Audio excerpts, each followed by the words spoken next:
Good evening. It is my pleasure to welcome you here for the second in this year's series of Birks lectures featuring Professor Rémi Brague. Those of you who are here expecting a lecture on Erasmus as part of the Crayor series on conversion and modernity, that will happen at 8 p.m. tonight. Those of you who are interested both in B as command and in Erasmus, you have a double bill tonight. Yes, with a stretch in between. The Birks lectures are the Faculty of Religious Studies premier lecture series, made possible by a gift from the Birks family in the 1940s, at the time of the faculty's founding. Last night, you know, I went through the whole history of the Birks lectures and Birks' involvement with the faculty. So let me simply tonight pay tribute again to William Massey Birks and the Birks family, whose generosity has made this intellectual event an annual occurrence most possible. I'm also pleased to say that next year's Birks lecturer will be Professor David Ferguson from the University of Edinburgh in the field of Christian theology. And so it will happen around this time next year. So keep your ears open for the announcements of that. At this point, I'd like to turn the proceedings over to my colleague, Professor Garth Green, who is the newest professor to join the Faculty of Religious Studies in the field of philosophy of religion and philosophical theology. After Professor Brague's lecture, we'll turn things over to Dr. Jim Canaris, faculty lecturer in philosophy of religion, who'll handle the question and answer period.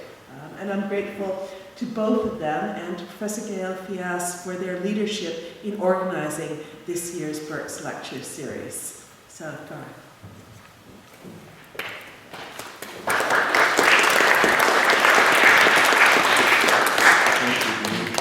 Everyone, and welcome to the second of our two 2012 Birks lectures.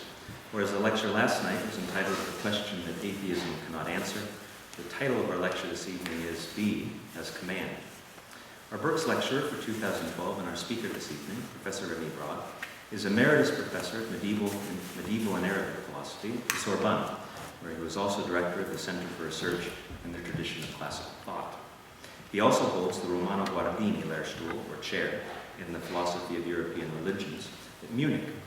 He has held visiting positions as John Findlay Professor at Boston University twice, as Gadamer Professor at Boston College, at the University of Cologne, and the University of Lausanne, also twice. At this point, however, introducing Professor Brague becomes more difficult. He's the author of over 250 conference papers and presentations, over 150 articles, over 60 reviews. He's published 4 edited books, 6 translated books on Greek philosophy, Jewish thought, medieval and modern, and Islamic theology, and 8 books of his own. His own works extend over an extraordinary range.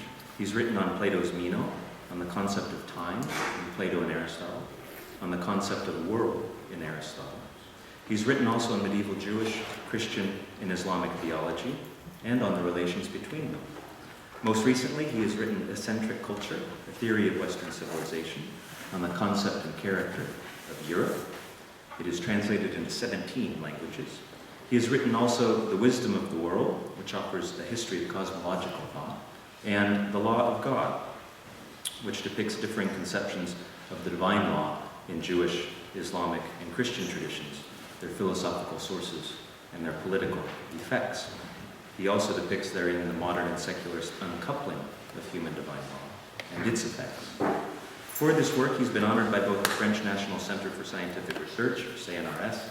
He is a member of l'Académie Catholique de France and l'Académie des Sciences Morales et Politiques. He's received a long list of prizes, most recently, actually this month, the Ratzinger Prize for his work on the history of Christianity.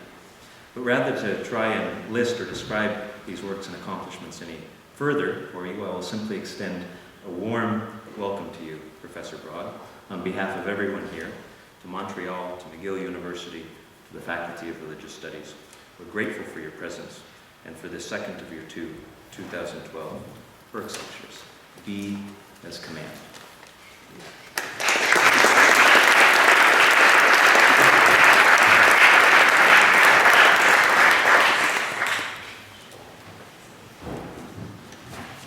Well, thank you so much for your so kind words, some of which were even true.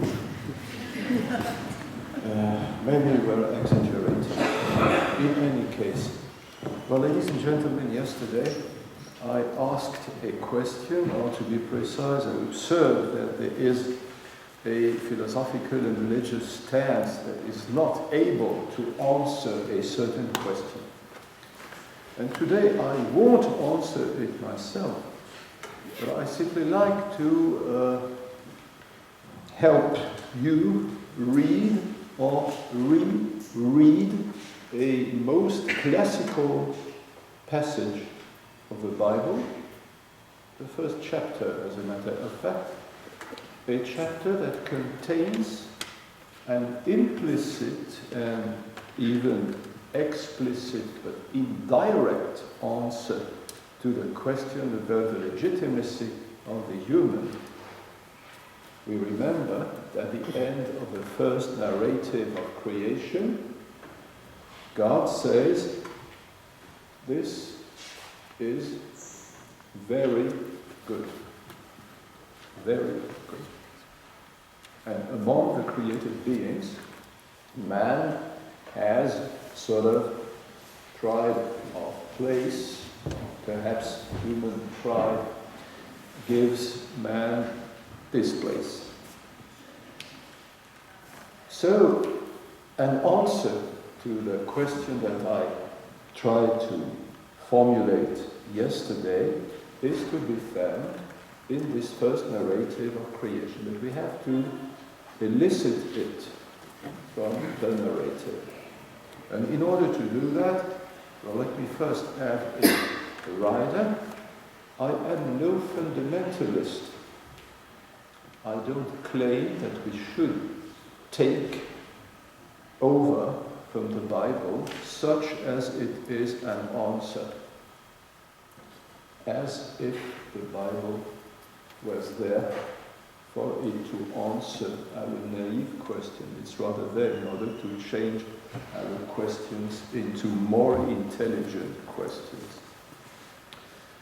I'd simply like to help you understand this narrative in its context. And I will do that by following a guiding thread, an Ariadne's clue, as the idiom has it. This would be a question. What is this narrative doing at the beginning of the Pentateuch? It constitutes, to be sure, a grand opening.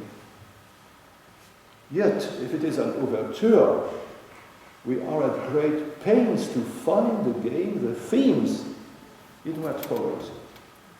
At first blush, because I try to show that the main theme of the whole Pentateuch, of the whole Torah, is contained in this first narrative. Let us first have a quick look at the Pentateuch. As the name has it, they constitute the first 5 books of the Bible. And this text is known since the Greek translation of the Septuagint in the 2nd century before Christ by the name of the Law of Moses, Nomos. The word law may be not perfectly satisfactory, but it is clear that the bulk of the 5 books that open the Bible consists of commands, positive orders and negative interdictions. Thou shalt do that, thou shan't do that. But we can ask, what is the point of a narrative interspersed between legislative texts, and above all, of the narratives which come before legal texts, and which occupy, for instance, the entirety of the first book, Genesis, the rabbis of the Talmud already asked why the Torah does not begin with the first command, i.e. the regulations about Easter, to be found in Exodus 12, or at least why it does not begin with the decalogue. There is a whole batch of answers to this question. I will leave them alone for the time being. In order to give my own answer, the narrative of creation, i.e. Genesis 1, is not foreign to the leitmotif of the command. On the contrary, it constitutes its very first occurrence, and moreover, an occurrence that furnishes us with a key of all the other commands. All the commands of the Torah are variations on the theme of commands that are to be found in the first narrative of creation. The sacred story that is told here receives its rhythm from the unfolding of the germinal command. In order to substantiate my point, to make my case, let's have a look at the progressive unfolding of these commands in the Pentateuch, which sets forth a great deal of negative and positive commands, of orders and interdictions. They fall into successive groups. I distinguished 5 of them, and I comment upon them on the basis of the handout that I hope you've got. If people haven't got them, okay, it will be so nice as to give it to people who haven't received it up to now.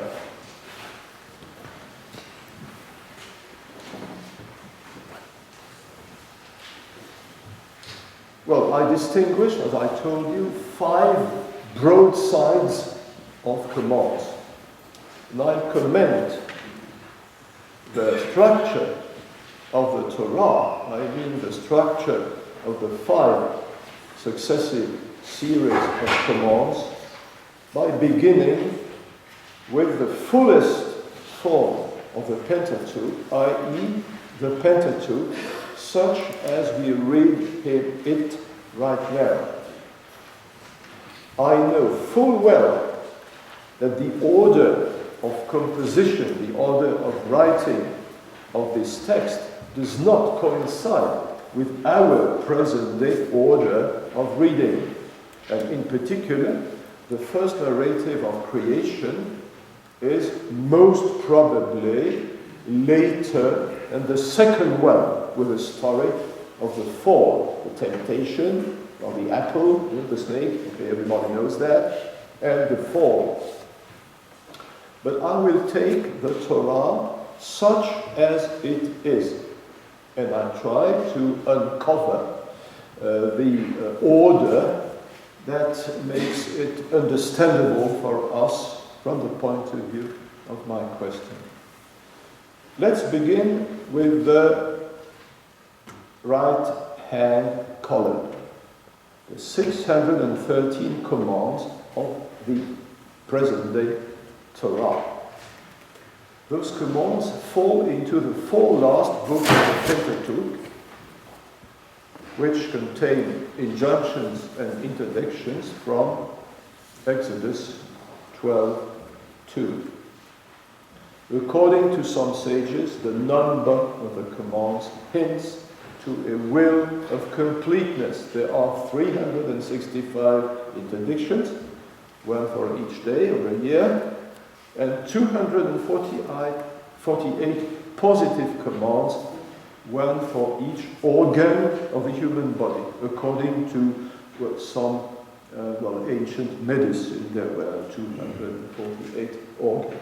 I don't know whether present-day physicians would agree. In any case, In any case, positive and negative commands address Israel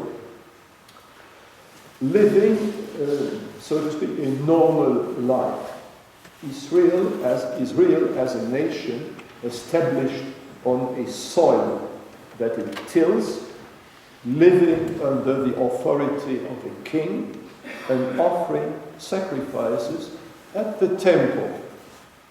Those commands constitute some sort of constitution of the people of Israel.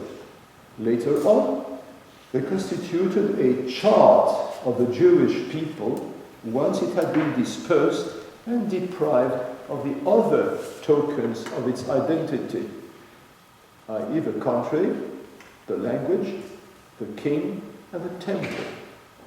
The Torah was what was left of this former, identity. The commands enable Israel to distinguish itself from the other peoples, from the so-called nations.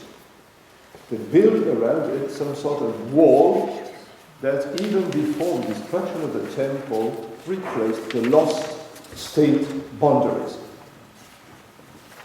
Now let's shift towards the second column from the right, the decalogue. The decalogue addresses the people that has just been set free from Egyptian bondage. The 10 sayings that it consists of address man insofar as he is free, which explains the first utterance, which is not yet a command, i.e. God's self-presentation as the liberator. I am the Lord who set you free from Egypt, from the house of slaves. Little wonder that the commands that follow put forth the implications of this freedom. To quote a French commentator, whatever prevents from being free, whatever hampers freedom, is that which is forbidden. The God of Israel, as I've just been telling you, introduces himself as the liberator. He forbids that one should take as the ultimate reference anybody or anything else than the liberator himself. Hence no idolatry. Freshly acquired freedom calls for reciprocity. It is excluded that one should deprive the liberator God of his freedom by locking him up in an image, or by locking him up in a formula, for instance, in the formula of an oath. This God, this liberating God, asks that freedom should redound on whomever or whatever depends on the free subject, i.e. the servants that are granted a free day, and even tame animals. This God asks for respect towards the parents who warrant our legitimacy and make of us free children, in Latin, liber. This God forbids that we should treat our fellow man as an animal that one may slaughter, hence no murder, or as an object that one may steal, hence no kidnapping. Third group, third column, right in the middle. Before those 10, those 10 words, commonly and falsely called 10 commands. Before that comes a group of 7 commands that are not explicitly mentioned in the Bible. The Bible only alludes to them in the passage in which God grants Noah, who has just left the ark, permission to eat meat, but on the proviso that he should not eat the blood. Only the Talmud draws up a list of 7 commands that address the totality of mankind and not only the people of Israel, for we are all children of Noah. The first generation was wiped out by the flood. Because of the content, about their relevance for my present purpose, which is establishing the legitimacy of mankind, I'll have to pay special attention to those 7 commands, for they concern the human species as such. Among those 7 commands, 6 already had been revealed to Adam and only repeated to Noah. The 7th one, that forbids to eat a member torn away from a living animal, was added, since Adam was anyway forbidden to eat anything else than vegetables. All those commands define the basic conditions of the human, and they sketch thereby some sort of anthropology. In particular, the list contains 2 characteristics that the French anthropologist Claude Lévi-Strauss identified as constitutive of the human, namely the prohibition of incest and the preparation of food, cooking if you prefer. The human can thereby distinguish itself from the animal that copulates with the first partner it chances upon without paying attention to links of parenthood, and from the animal that swallows its prey alive. We can interpret in the same direction the command to establish courts of law. It distinguishes man from male animals that butt against each other for a female. It distinguishes him as well from those 2 still pre-human subjects that Hegel, German philosopher Hegel, puts on the stage in his fictional prehistory, and whose struggle will decide which is master and which slave. Fully humanized mankind is cognizant of law, and its apparition in human affairs concretizes itself by the introduction between the 2 litigants of a third one, who will have impartially to decide between them. Hence we have here, once again, a basic feature of the human. The person, the source, that issues those commands is called Elohim. Now this means, of course, God, but a God seen from a particular angle.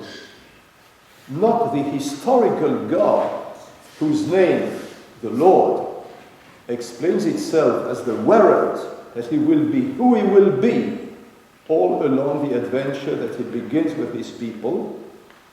We have here to do rather with quotation marks, with a natural God as the reference and prop of the basic rules of decency.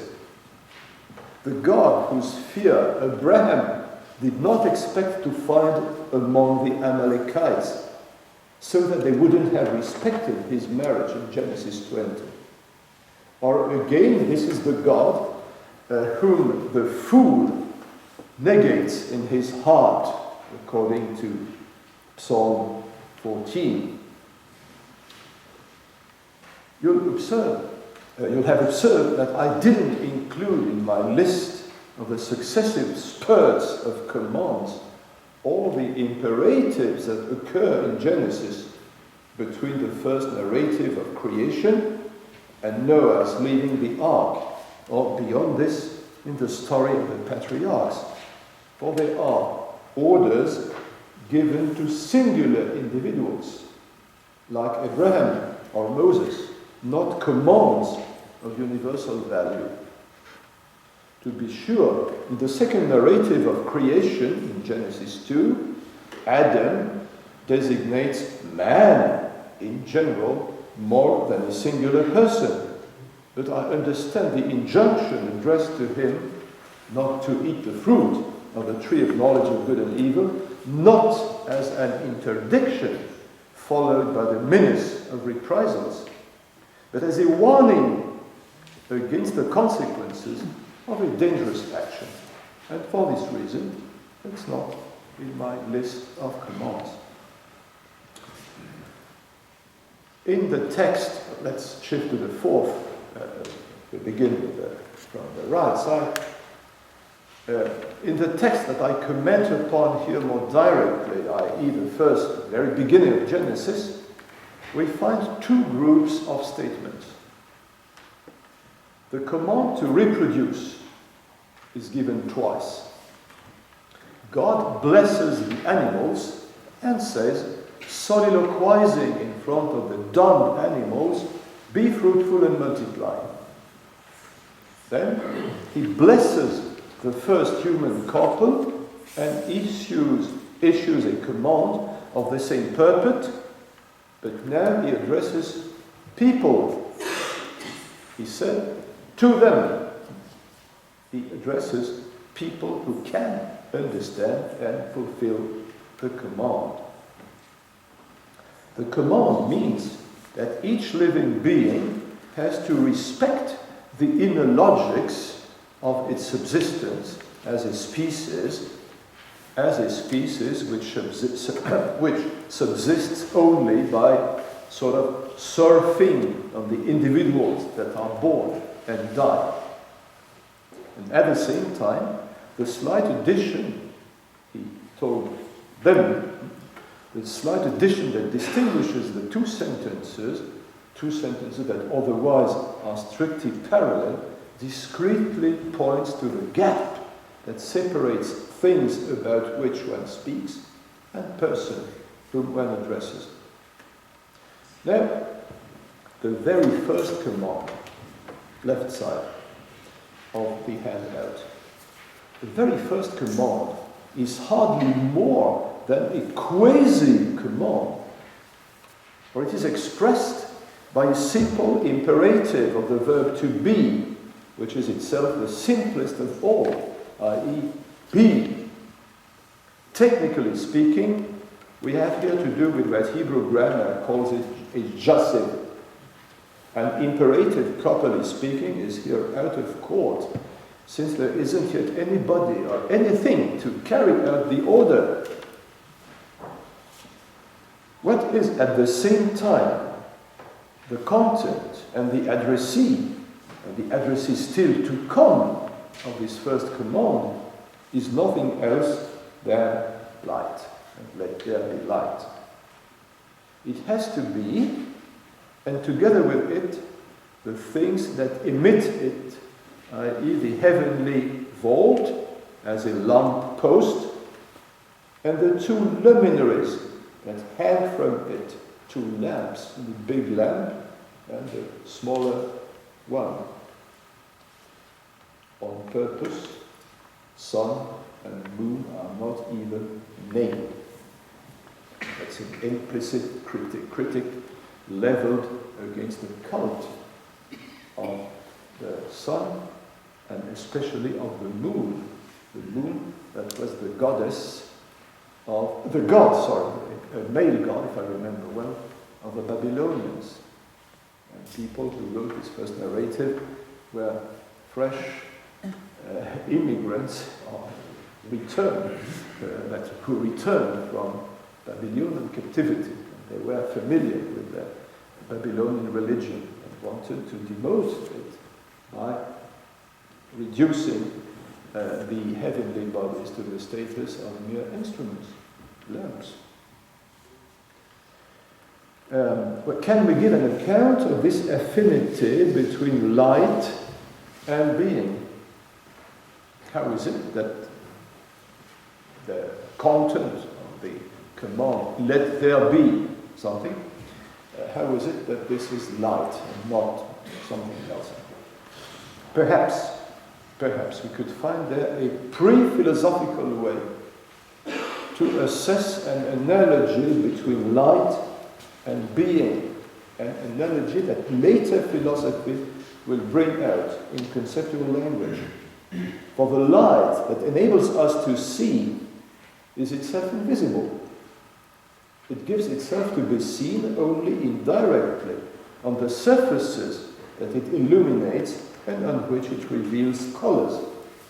In the same way, being refuses itself to a direct grasp and gives itself only on the beings that it lets be. Each series of commands, let's have a global look at those 5 series. Each series of commands sets up a reality in front of and on the backdrop of its contrary. What is has to distinguish itself from what is not. Israel has to distinguish itself from the nations of the world. Free people have to distinguish themselves from slaves and slavish people of all ilk. Human beings from animals, living beings from lifeless minerals, and finally, beings from sheer nothingness. The first narrative of creation is, by the way, a series of variations on the theme of separation. God separates light from darkness. The firmament, the heavenly vault, separates the waters above from the waters below, and so on and so forth. Now, if I may indulge in a pun,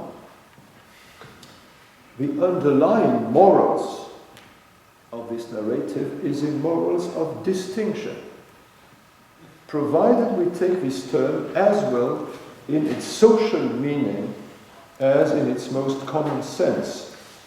The Bible begins with distinguishing being from nothingness.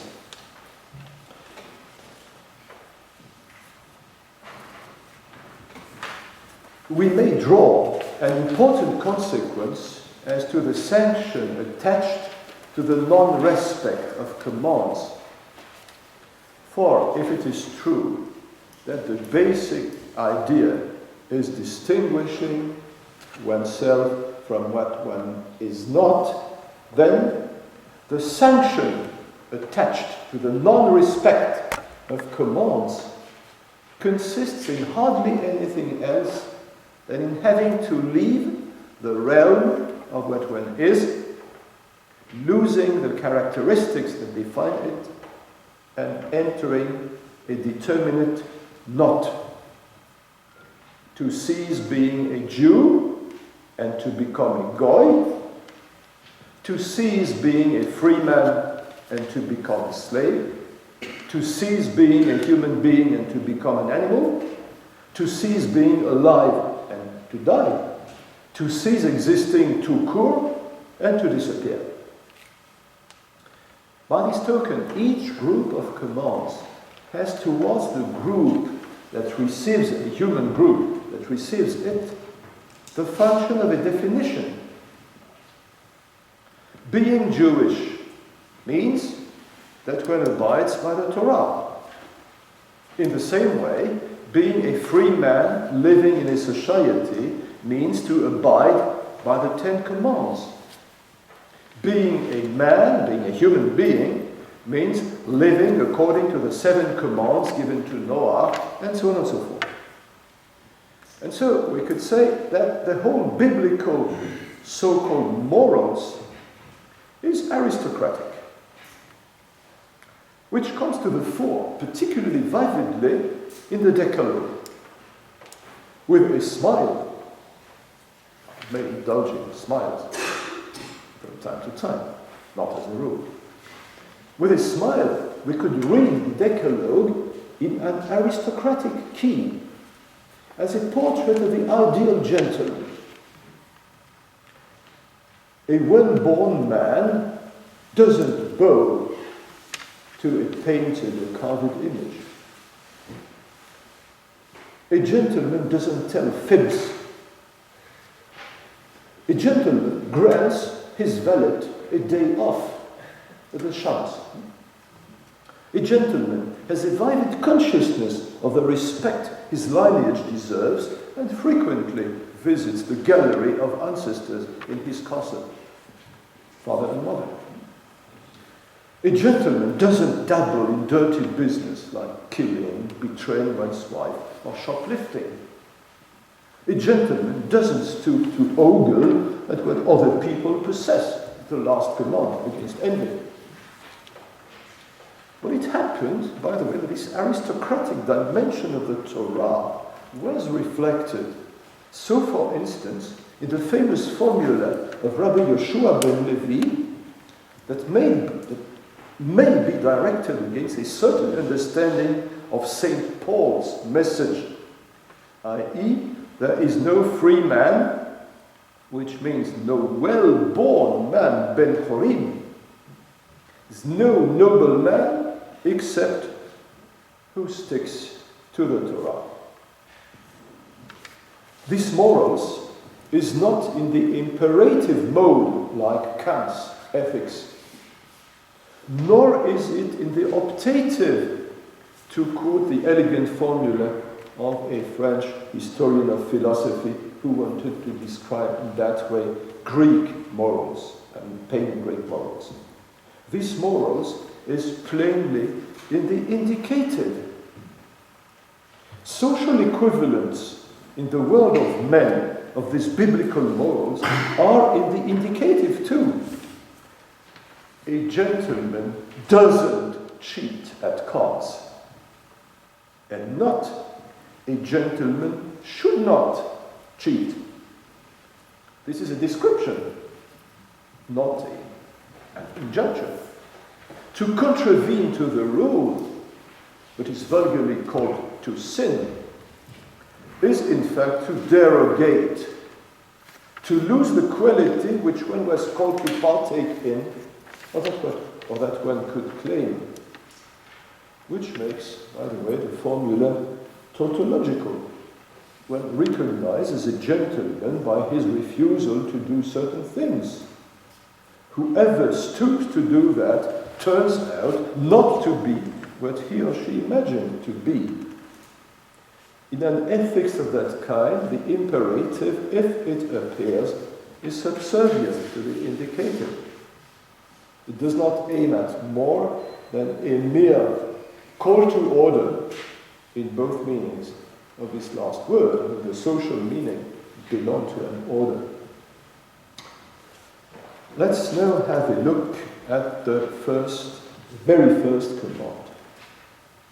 As I told you, it's not yet a full-fledged command, since there isn't yet anything that it could address, that could obey it. The be is rather a let there be. Yet this quasi-command bestows its form to the content of all those that follow it. Being what one is, this is the content of the command that generates the other ones. Be what you are. To wit, depending on each case, be a being, be a living being, be a man, a human being if you prefer, be a free human being, be a Jew. Respect what constitutes you as who or what you are. There is no obedience to anything else than to the principle of what one is. I'll tell you more on this later on. The first quasi-command, be, is separated from the second, be fruitful and multiply, by a gap. This gap is no other, to speak the language of traditional metaphysics, than the ontological difference between existence and essence. The second command concerns what is already endowed with an essence. For instance, a sea animal, a bird, or even man, male and female. This is the content of the command to be fruitful and to multiply. In a former work, I tried to bring out what seems to be a characteristic feature of the biblical God. God doesn't ask anything from us, but he expects us to produce the spontaneous, natural effects of what we are. For instance, since we are reasonable and social beings, God expects from us justice that constitutes the effect of reason and the condition of life in society. He doesn't expect from us anything more than being what we are.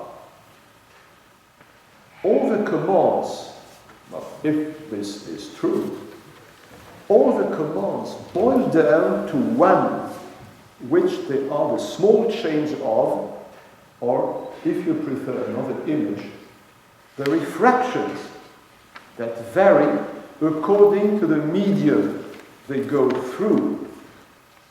The first command, creation, let there be, opens up a series of commands that refract this first one through diverse prisms. Being that is enjoined at the beginning is refracted and decomposed through the prisms of the living, of the human, of the free human, and of the Jewish. This unique fundamental command is the first of all the orders given by the Creator according to the narrative of Genesis. Being is a command. The Bible meditated on the creative command in other passages. Well, I'll skip the references to the Psalms, I'll skip references to other Middle Eastern texts, I'll skip the reference to the Quran, to the celebrated Kun Fayakunu, the creative divine word, and make a short remark on Christianity and on its founder, i.e., there is a characteristic of Jesus of Nazareth in whom Christians confess that the Word, the creative Word, became man. That's the fourth Gospel, beginning of John's Gospel. It is strange to observe that Jesus doesn't add to the orders and interdictions already present in Moses' law any new command. He only gives them a new routine in his passion and resurrection. The content of the command is the same. We can at present grasp the reason of his behavior. Let me indulge in 10 seconds of theology.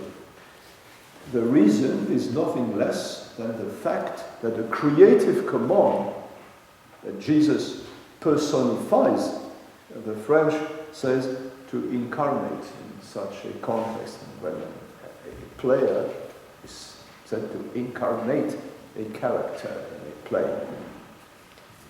Well, this creative command already recapitulates the totality of the injunctions that are the small change of the first command throughout the whole Pentateuch. Then, why the command? Why the command to be? And if the content of the command is to be what one is anyway. Couldn't we simply let go and be what we are, since we anyway, and by definition, already are it? Why should we have to redouble being with an ought to be? Well, according to Genesis, in the way I venture to read it, is that being emanates from an original ought to be. What is first is the ought. And the ought is not a copy of the be, which happens in the well-known, illegitimate shift from the is to the ought, such as David Hume criticized it. This gives us an answer to the question, an implicit answer to the question that I asked yesterday. Let me formulate this by quoting the formula of a German writer, Erich Kästner. He is the author of the worldwide bestseller Emil and the Detectives, book for children. He coined a line that became in his country almost a proverb. There is no good unless one does it. This is a beautiful and noble saying, but it brooks an exception, and not a small one. What shall we say about the good that constitutes, perhaps, our existence? This is a good that we can't do, because we are not yet there for us to do it. This is rather a good, if I may play on words, this is rather a good that does us. How can we say that our being is good? We must have another reference than the duty to do good. For before we can do anything, we must be there.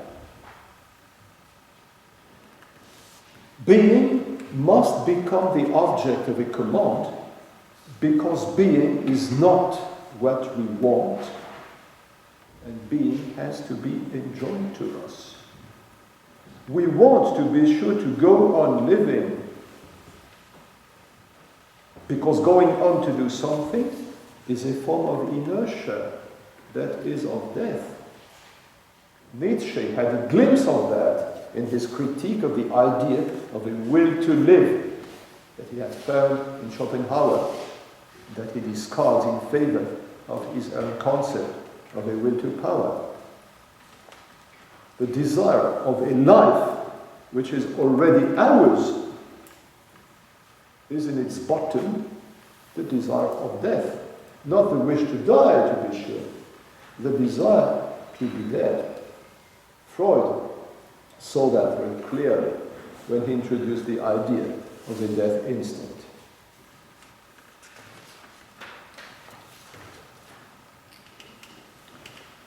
I'm afraid I'll have to streamline a part of what I wanted to tell you, not to be too talkative.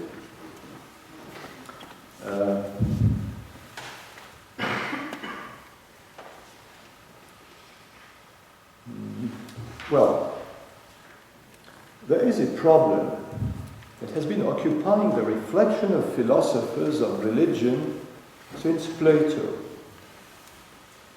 In a dialogue, the Euthyphro, he has Socrates ask whether what is holy is such because it pleases the gods, or if, on the contrary, the holy pleases the gods because it is holy.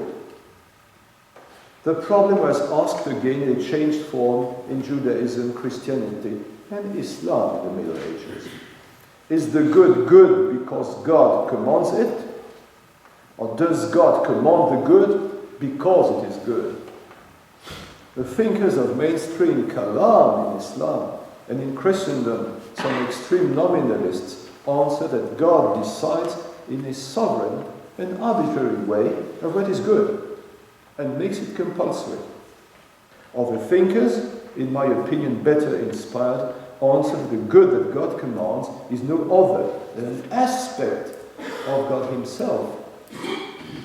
Thus, he has not to decide in favor of values that would be outside of him, and to which he would be sort of compelled to submit, which is, by the way, where the theologians who were in favor of the first solution, everything depends from, on God's will. This is what the theologians wanted to avoid at any price, and not without reason.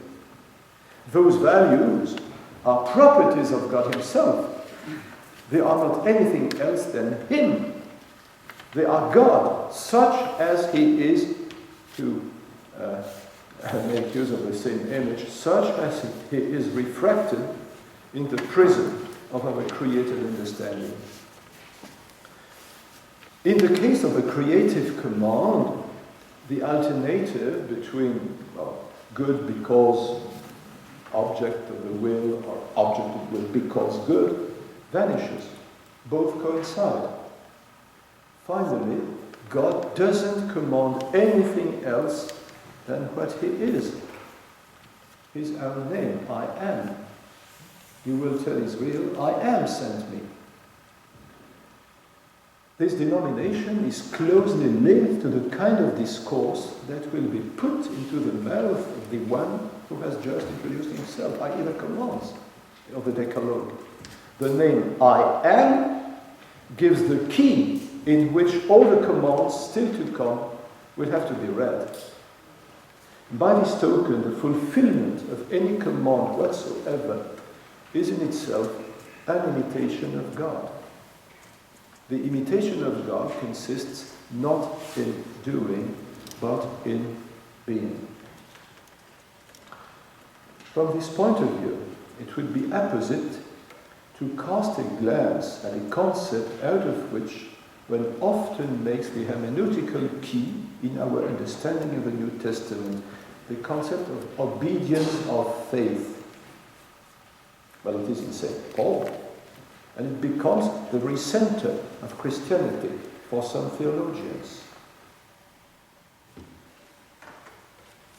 There comes an objection. Well, if you do that, you submit human freedom to heteronomy.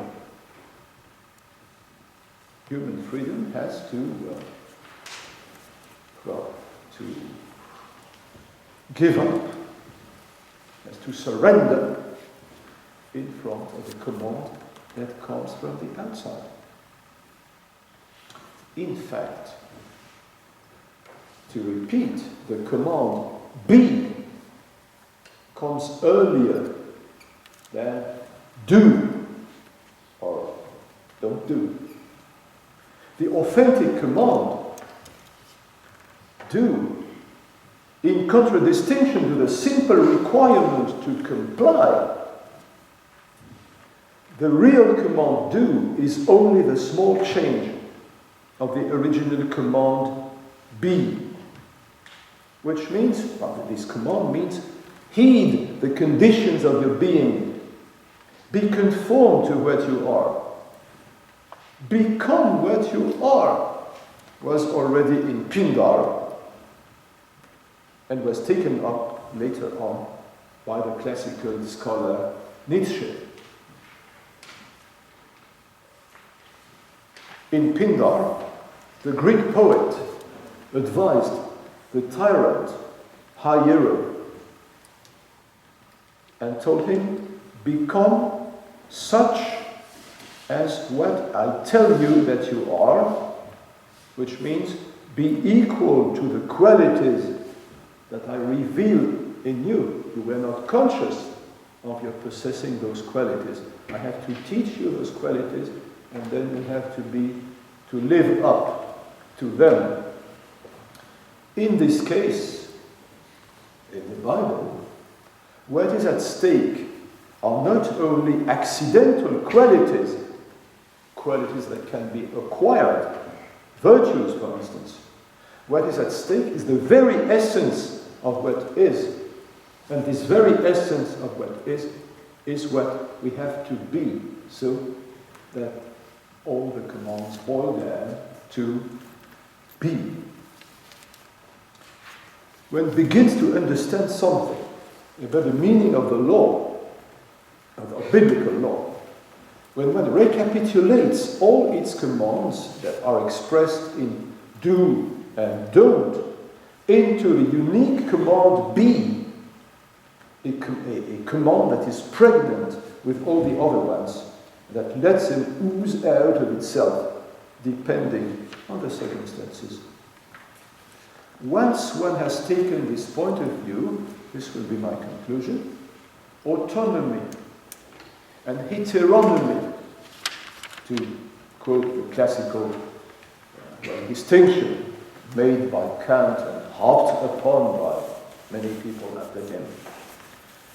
Autonomy and heteronomy, i.e. giving the law to oneself and receiving the law from elsewhere, they cease to be contraries and they become complementary. Law ceases to be heteronomous and becomes, on the contrary, the warrant of true autonomy, since it constitutes the very auto, the very identity of the subject that is supposed to abide by a law that can be considered as coming either from him or herself or from elsewhere. But this elsewhere is a creative elsewhere, is the outsider who puts him or her into being. In the same way, the two customary meanings of the word law, you know that the word law has two meanings. There is a proper meaning, which is legal and political in nature. There is a metaphorical meaning in which we speak of the laws of nature. Those two meanings come together and coincide. Positive law, the commands in the Bible, boils down to be the injunction for each being to observe an absolute faithfulness to the conditions of its own existence. Conditions of existence that can very well be expressed in the form of laws, such as we know them in physics or the natural sciences. The commands that follow, the very first of them, constitute the conditions of existence of their addressees. Human beings are perfectly capable of grasping what enables them to lead a peaceful and harmonious life. In order to do that, they need no reference to a divine foundation. It suffices for them to understand, thanks to their reason, that some ways of doing enable them to settle in being, whereas other ones lead them to nothingness.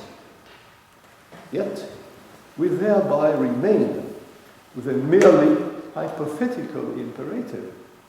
If for man there must be being, then some doing is required. But who can tell us that there must be being? Well, that's a variation on Leibniz, the famous question. Why is there being and not nothing?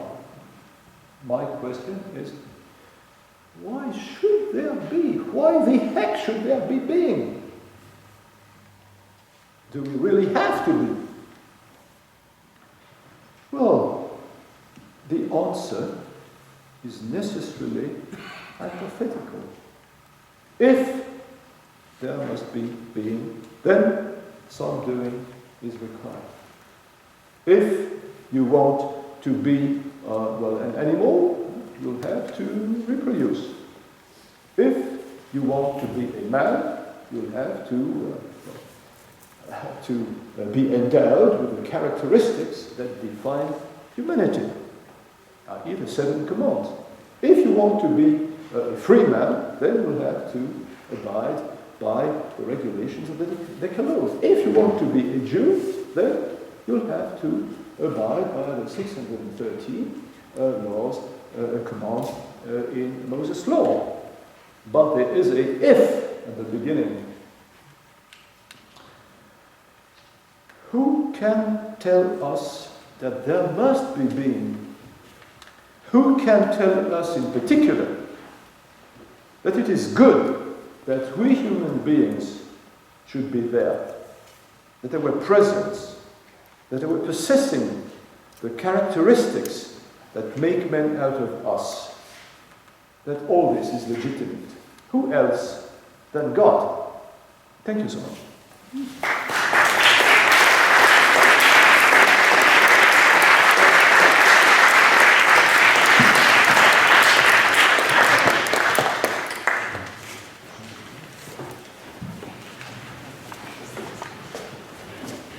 Professor Brague has kindly agreed to field some questions at this point, and unlike last night, I have the luxury today to bring the microphone to you. So yes, we have about 25 minutes or so. Let's keep them their questions pointed. Yes, I think that's up there first. It was very challenging and illuminating talk.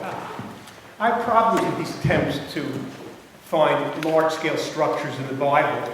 Oftentimes they're successful by overlooking certain elements and maybe fudging others. So let's start with what you said you didn't discuss, and that's Genesis 2, which you say is a warning. But I mean, Genesis 2 actually uses the term command, and God, vayitzah, the Hebrew term vayitzah.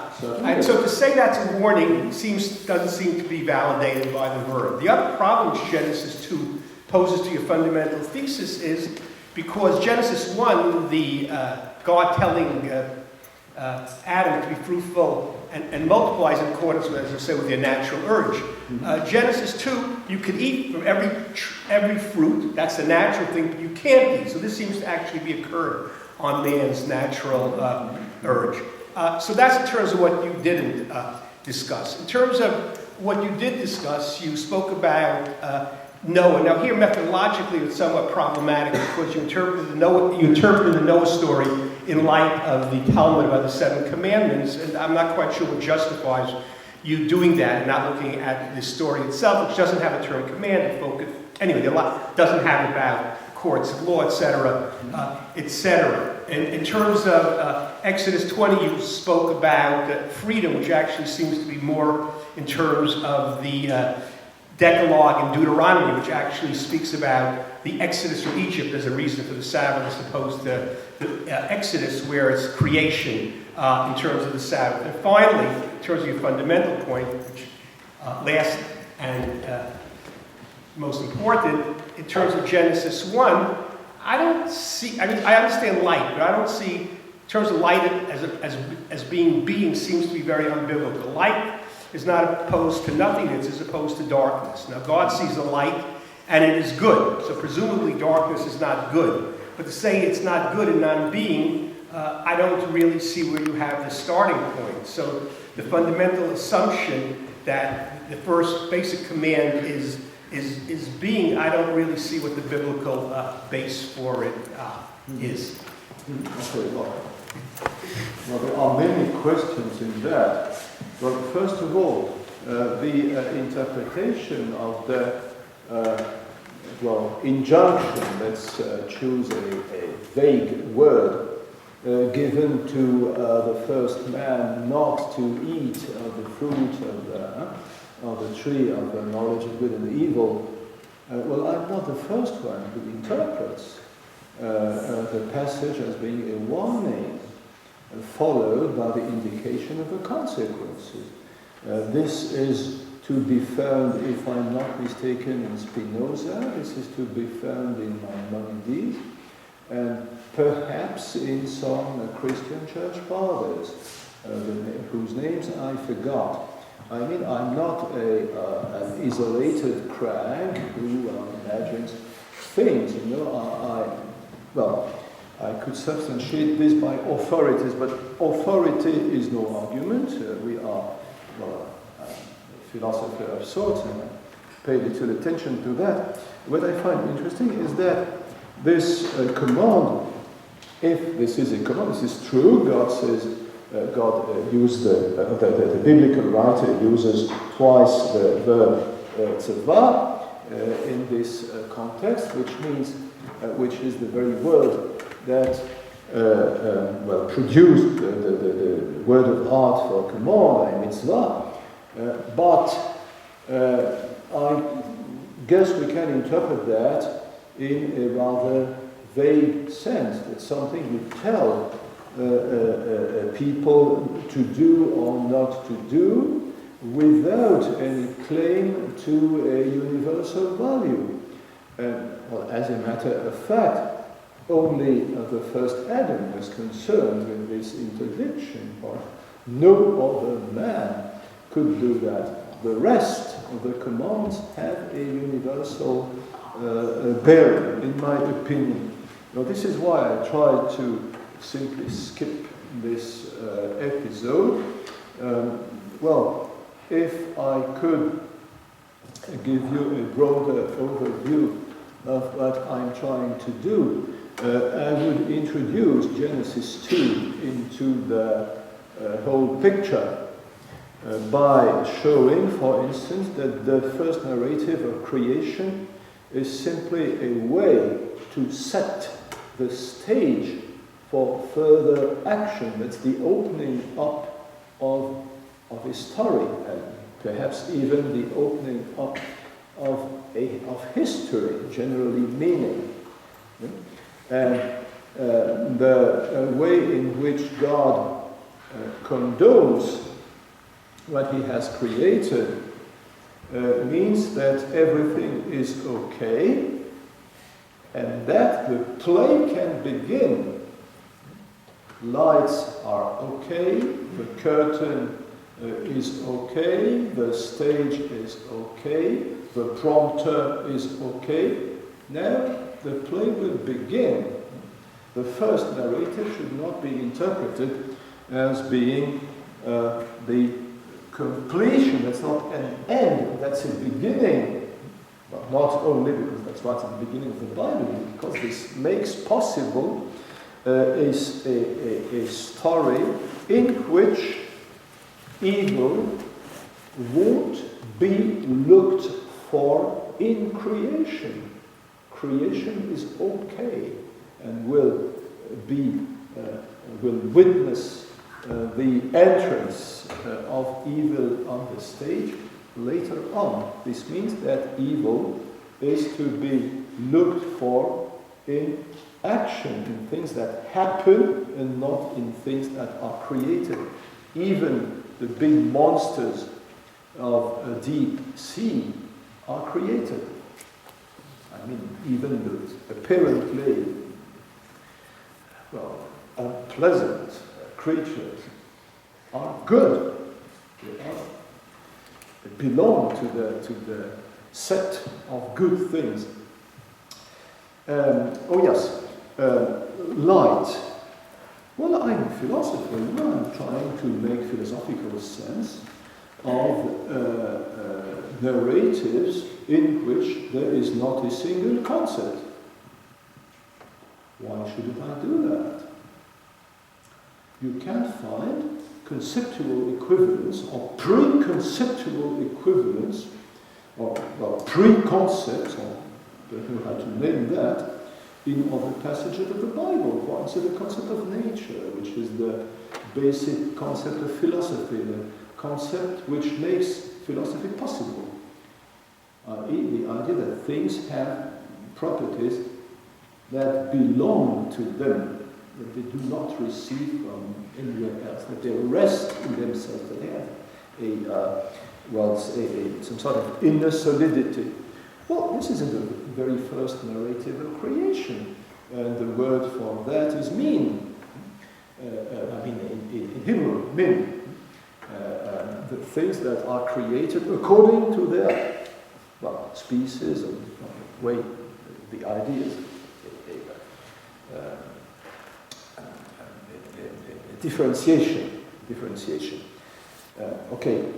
Why shouldn't I try to bring philosophical reflection to bear in order better to understand the biblical text? I'm not the first to try to do that. There's a whole tradition in Christianity and in Judaism as well.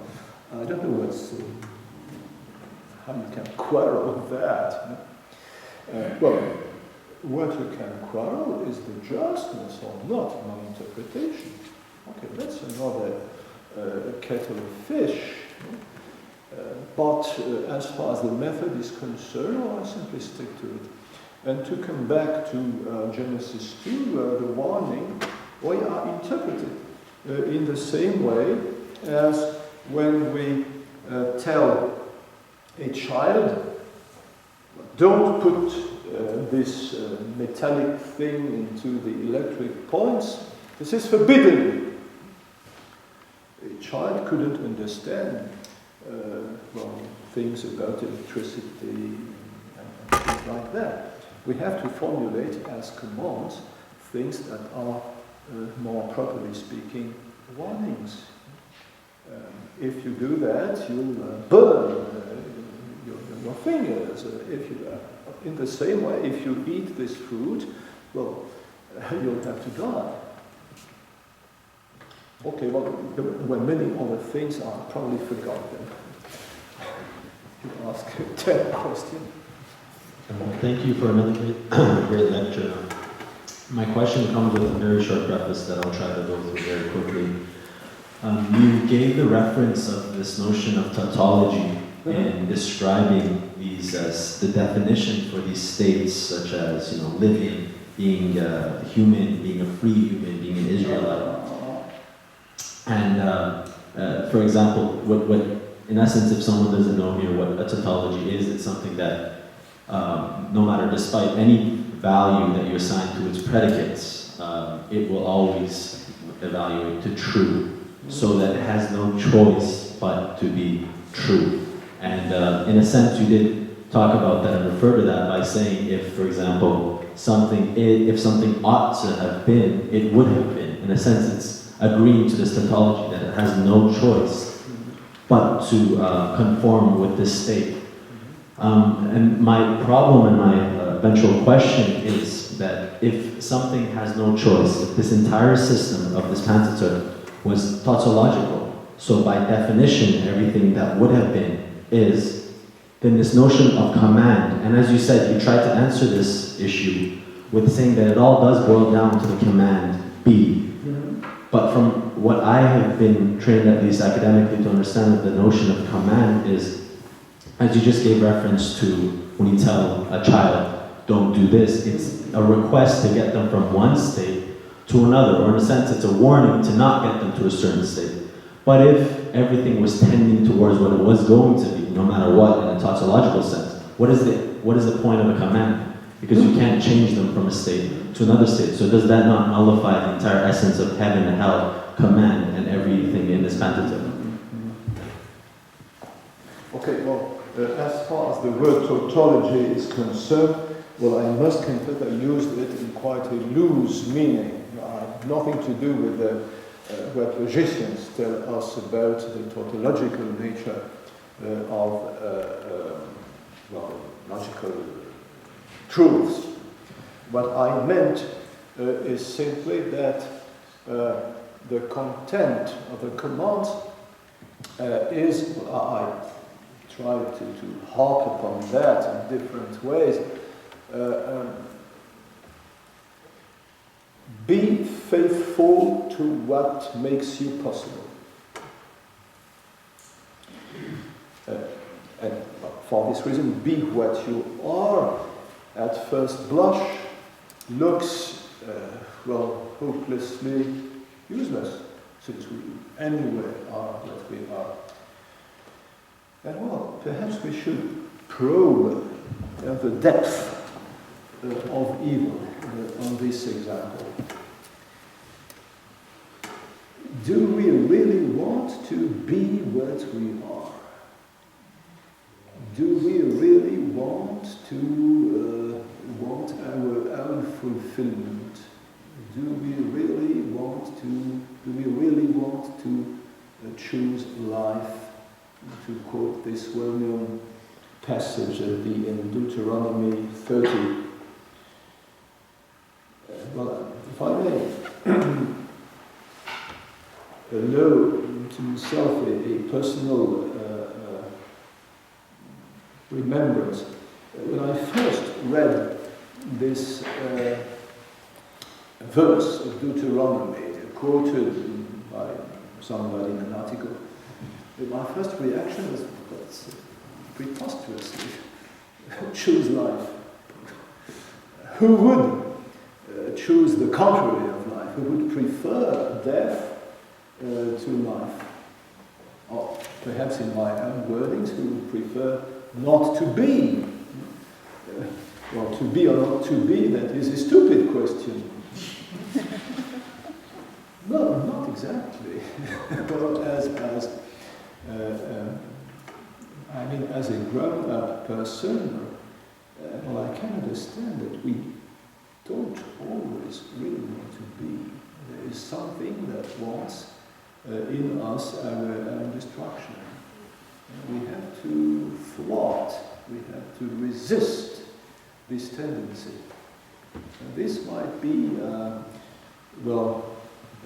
way to meet your objection. There is in us. And well, let's think of Aristotle's formula, all men want to be happy. This was repeated by almost everybody, Augustine, by Aquinas. Well, if you have some experience of life, perhaps you can understand it's not that self-evident. I should say in some cases we would prefer to be unhappy but interesting in our own eyes rather than to be happy. But those are deep waters, Watson, in deep waters. And what I try to bring out with my idea of the tautological nature of the commands is that in spite of the necessity so that for us to coincide with what we are, we don't always want the conditions of our going on to be what we are. You can, if you want, distinguish between will and willfulness. Willkür. As wäre Willkür, velléité in French. Okay, well, you can want something without your wanting the conditions that will make that possible. Or you can want to become a millionaire and wait for the money to fall from heaven.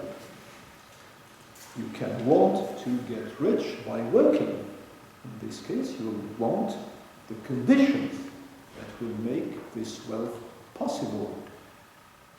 But you can, to repeat, desire to be wealthy without your ceasing to twiddle your thumbs. And in this case, you can ask, do you really want what you allegedly want? Do we really want to be together with the conditions that enable us to be what we want to be? I wonder if I might ask a question that follows, I think, directly on what you just said, which refers to another biblical injunction which might invite some speculation from you, if you would.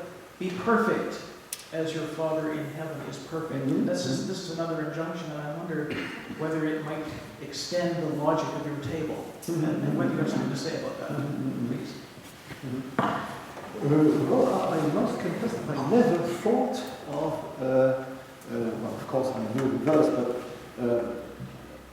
I never thought of introducing this into my list of commands. It is supposed, normally it should be one of the 613 commands, but the character of it is so broad. Be perfect. What does it mean to be perfect? Or be holy in Leviticus 17? 19?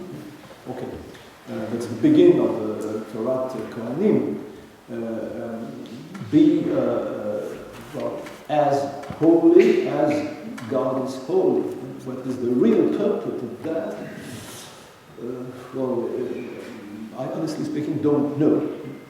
But if I had to put this command to pigeonhole it in some definite place, I would understand it as a repetition of the command to be, i.e. as a re-exposition in the musical meaning of the term of the first theme in Let There Be Light.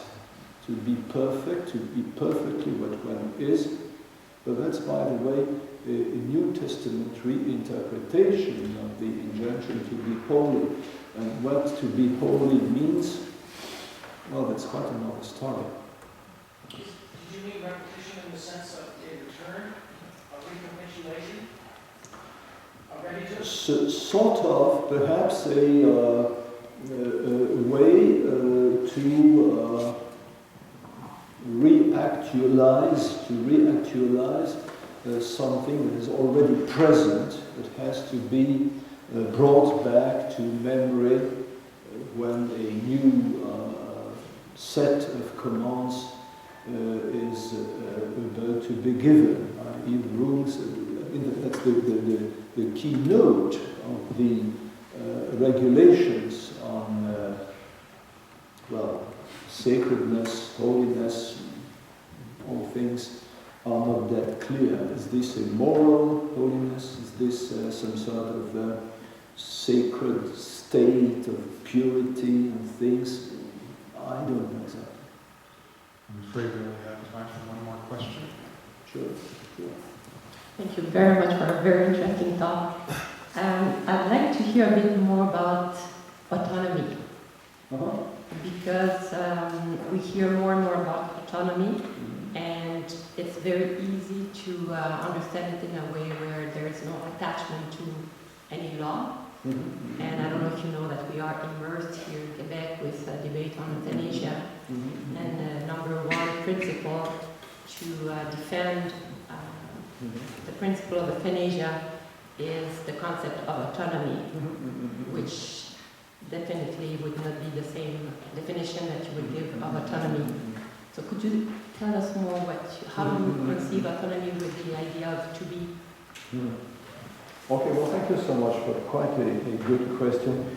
Well, I was not aware, to be quite frank, that the word autonomy was used in such context. Those are moot questions. You can't discuss them as they would deserve. Just a couple of words or sentences.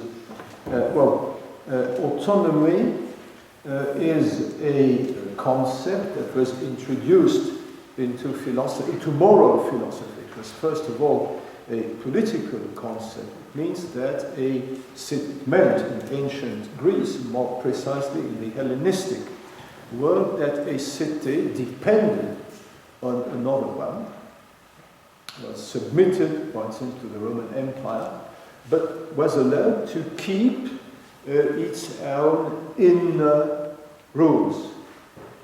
That's some sort of indirect rule, like the Brits in India. Well, and it was introduced into moral philosophy by Kant, as everybody knows. And well, his concept of autonomy means, well, in fact, submission to the law that one gives to oneself, and this one that gives law to itself is none else than the subject, such as it is defined by the presence in him of practical reason. This has nothing to do with whims. And well, I observe that in present-day parlance, autonomy, well, you alluded to the problem of euthanasia and things like that. I told you I won't broach those topics. But autonomy in present-day parlance, at least in my own country, in France, is used for the most part as meaning, well, more anomy, the absence of law, than anything else.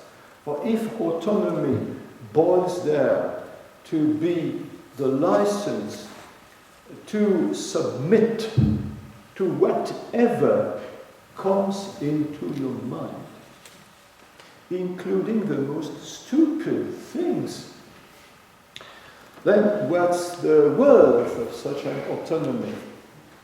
If autonomy means, well, I have a right to smoke pot, if autonomy means I have a right to risk, to jeopardize my life by doing, well, all kind of extreme sports, if autonomy means I can play bungee jumping without an elastic,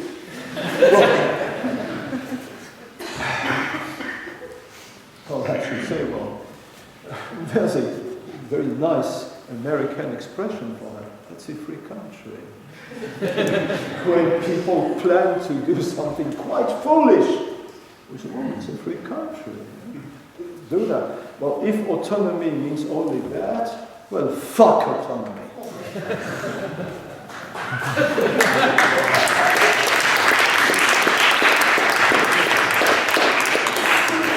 On that note, I'd like to thank all of you for coming out to these lectures, for your questions and thoughts about this. I'd also like to thank our colleague from the University of Montreal, Professor Jean Grandin, for his collaboration in hosting Professor Rémi Brague during these days. Thank you very much. It's good to collaborate in this way. And lastly, I'd like to ask all of you to join me in thanking Professor Brague for these 2 lectures and for gracing us with his presence and his thinking during these days. Thank you.